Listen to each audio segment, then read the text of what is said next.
Halo Velkorian, kembali lagi bersama saya Derian. Kali ini kita akan membahas 5 film tentang pembunuhan yang diangkat dari kisah nyata. Tragedi pembunuhan tentu menjadi hal menakutkan bagi semua orang. Kejahatan tersebut nyatanya masih sering terjadi, baik di dalam maupun luar negeri. Sementara itu, kasus pembunuhan sering kali menjadi sorotan para pegiat film. Sejumlah industri hiburan mencoba mengangkat kisah pembunuhan ke sebuah film yang berdasarkan kejadian nyata. Inilah deretan film bertema pembunuhan yang diangkat dari kisah nyata. Yang pertama, Zodiac. Film pembunuhan pertama yang diangkat dari kisah nyata ialah Zodiac. Film ini mengangkat kisah pembunuhan berantai di tahun 1960 sampai 1970-an. Film ini sukses dibintangi sejumlah aktor ternama Hollywood seperti Jake Gyllenhaal, Mark Ruffalo, hingga Robert Downey Jr. Film Zodiac sukses digarap oleh sutradara David Fincher. Film ini menceritakan tentang seorang kartunis, Robert Graysmith, Jake Gyllenhaal, yang bekerja di San Francisco Chronicle. Robert merasa penasaran pada sebuah kasus pembunuhan yang dilakukan oleh kelompok Zodiac. Hingga akhirnya ia bertemu reporter bernama Paul yang diperankan oleh Robert Downey Jr. untuk mengungkap pembunuhan tersebut.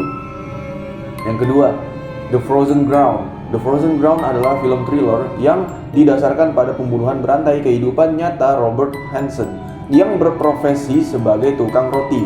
Hansen menculik, melakukan pelecehan seksual, dan membunuh 17 wanita dan sekitar Anchorage, Alaska antara tahun 1971 dan 1983. Dalam film tersebut, Hansen diperankan oleh John Cusack. Jacob Comby yang diperankan oleh Nicolas Cage adalah polisi negara bagian Alaska yang mencoba mengakhiri teror Hansen. Hal itu ia lakukan setelah dirinya menyadari banyaknya wanita yang hilang di daerah itu dan memutuskan untuk menyelidikinya. Yang ketiga, The Texas Killing Fields. Selanjutnya ada film The Texas Killing Fields. Film ini juga menceritakan tentang pembunuhan yang diangkat dari kisah nyata.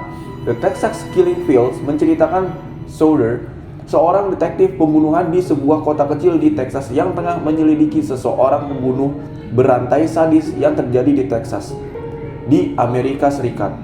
Sadisnya, pembunuhan itu akan membuang potongan tubuh korbannya ke sebuah rawa yang diberi nama The Killing Fields. Tak lama si pembunuh mengubah permainan dan mulai memburu para detektif. Film ini pun semakin memberikan ketegangan untuk para penonton. Yang keempat, Monster. Film bertema pembunuhan yang diangkat dari kisah nyata ini rilis perdana pada tahun 2003. Monster, sebuah film kriminal biografis yang ditulis dan disutradarai oleh Patty Jenkins. Film ini menceritakan kisah Eileen Wuornos, seorang pelacur yang diadili karena membantai 7 pria yang dia layani sebagai klien antara tahun 1999 dan 1990. Film ini mengisahkan bahwa Wuornos adalah salah satu pembunuh berantai wanita paling buruk dalam sejarah kejahatan. Yang terakhir, My Friend Dahmer. Satu lagi film tentang pembunuhan yang diangkat dari kisah nyata ialah My Friend Dahmer. Film ini mengisahkan seorang pembunuh berantai di Amerika yang begitu terkenal, Jeffrey Dahmer. Film ini mengisahkan aksi Dahmer yang membunuh 17 pria gay di apartemennya. Tak hanya dibunuh, para korban juga dimutilasi dan dagingnya dimasak oleh Dahmer. Kejadian pembunuhan itu nyata adanya dan terjadi pada kurun waktu 1970-an hingga 1991. Dahmer pun akhirnya ditahan usai salah satu korbannya berhasil kabur dan melaporkan Dahmer ke polisi. Itulah tadi 5 film pembunuhan yang diangkat dari kisah nyata. Jangan lupa untuk terus dukung channel kami ya, agar kami semangat bikin konten berikutnya. Dan jangan lupa komen, like, and subscribe di konten YouTube channel kami. Dan sampai jumpa. Terima kasih.